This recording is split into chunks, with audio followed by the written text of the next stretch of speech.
those episodes, and I'm not really sure what I can add that hasn't already been said.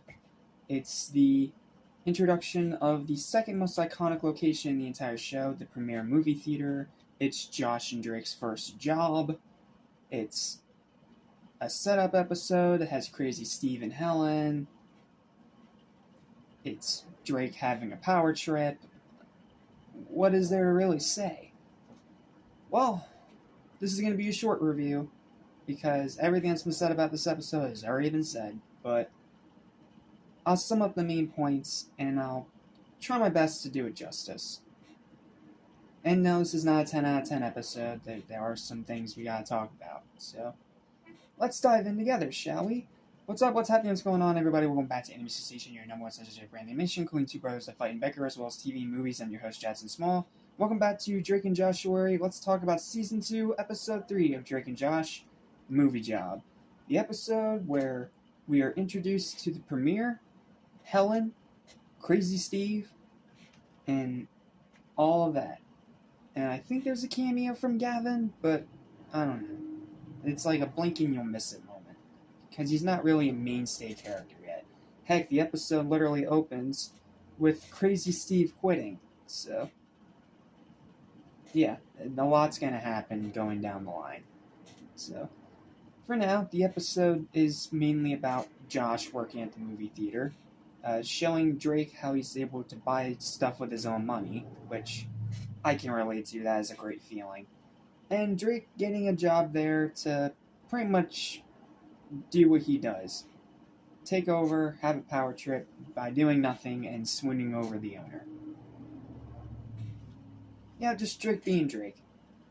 So then Josh starts getting more and more frustrated as coincidences keep happening that make him look like the sloppy bad worker and Drake look like the flawless pretty boy, to the point where Drake even gets to become assistant manager, the job that Josh wanted.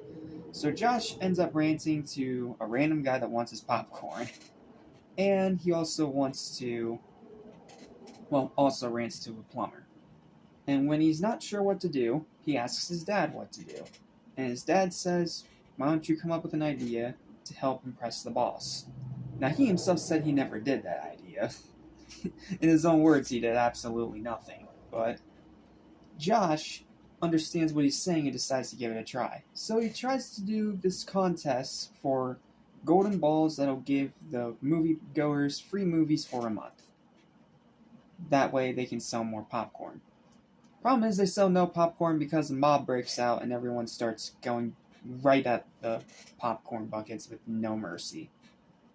Which results in the police getting called, which results in the paramedics coming in, people getting hurt, and Josh knowing he's about to get fired. And Drake tries to comfort him, saying, "Hey, you're going to get another job," but he doesn't want another job, he exclaims. He wants to keep working there. Sorry, I went into writer's mode for a second there. I'm sorry. So, he's about to get fired after Helen calls him to his office. And that's when Drake decides to cover for his brother, say that it's his idea for the popcorn incident. And he gets fired. He turns in his vest and flashlight. And Josh continues to work. And that's pretty much the end of the episode. And there's a little bit about Megan forcing Drake to let her and the little girls go see a PG-13 movie that scares the crap out of them. Now, yes, by today's standards, that's nothing new. Kids watch horror all the time now.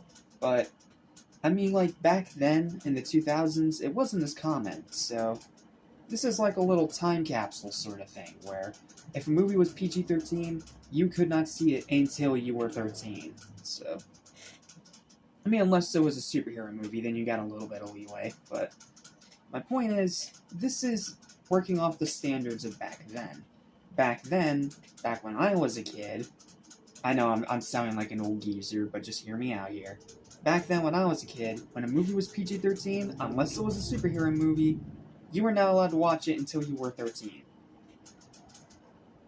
You know, ratings actually mattered back then. So, yeah. that's pretty much all I can say about this episode. It is great, but Drake getting all power hungry and nonchalant does get to be a little much. Like, it leads to a great ending that does continue to progress his character and show the brothership that is continuously growing stronger between these two. But it is still a little much seeing him act the way he does. It's a lot like how he acts in the pilot episode. Yeah, despite this being season 2, it does have some of its older siblings' problems. So, here's my final thoughts on the episode. I pretty much said all I can say, but I'll just say this one last little thing. Definitely a landmark episode of the show in more ways than one. It's the introduction of the premiere movie theater, the second most recurring and iconic setting in the entire show. Helen, arguably Yvette Nicole Brown's most iconic role, even though she is doing more work now, but this is what I know her best as, and what I'll probably always know her best as for as long as I live.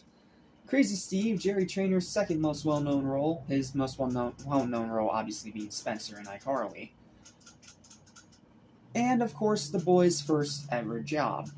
It also helps that this is yet another fantastic episode of the show. The dialogue's excellent, the writing is sharp, the characters are fantastic, the humor is strong, this is still a very funny episode, the pacing is great, and rewatchability is still very high.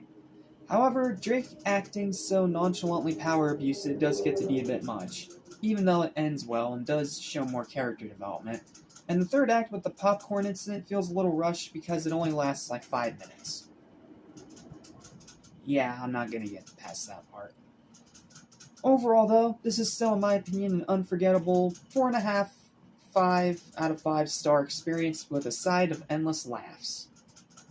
My final verdict for the episode is going to be an 8 out of 10. It's a great episode, it's still a very necessary episode, but it just doesn't hold up to some of its other ones, and going off of the bet, which opened this entire season, yeah, it's fallen back a little, but it's still great, it's still worth a watch, and it's still more than worth your time. Next episode, though, next episode's gonna be fun.